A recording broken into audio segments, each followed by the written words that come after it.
നമസ്കാരം. തിരുവാതിര നക്ഷത്രത്തിൽ ജനിച്ചവർക്ക് പ്രാരംഭത്തിൽ പല കാര്യങ്ങൾക്കും തടസ്സങ്ങൾ അനുഭവപ്പെടുമെങ്കിലും അന്തിമമായി ഏതൊരു കാര്യവും ശുഭസമാപ്തിയിലെത്തിക്കുവാൻ സാധിക്കുന്നത് വഴി മനസ്സമാധാനം കൈവന്നു ചേരുവാനിടയുണ്ട്. അമിതമായ ആത്മപ്രശംസാബദ്ധങ്ങൾക്ക് വഴിയൊരുക്കും. സഹപ്രവർത്തകരോടൊപ്പം മംഗളകർമ്മങ്ങളിലും വിരുന്നു സൽക്കാരത്തിലും പങ്കെടുക്കുവാനും ഉന്നതരെ പരിചയപ്പെടുവാനും അവസരം ഉണ്ടായിത്തീരും.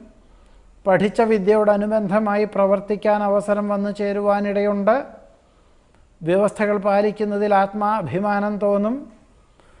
പുതിയ പ്രവർത്തന മേഖലകൾക്ക് പണം മുതൽ മുടക്കുവാൻ സന്നദ്ധനാകും.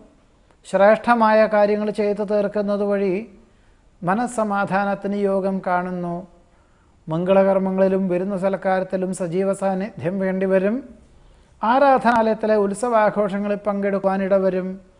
കലാകായിക മത്സരങ്ങളിൽ അനുകൂലമായ വിജയം കൈവരിക്കുവാനിടയുണ്ട്. തിരുവാതിര നക്ഷത്രത്തിൽ ജനിച്ചവരുടെ ഈ ആഴ്ചയിലെ ഫലങ്ങളാണ് പറഞ്ഞത്. നമസ്കാരം.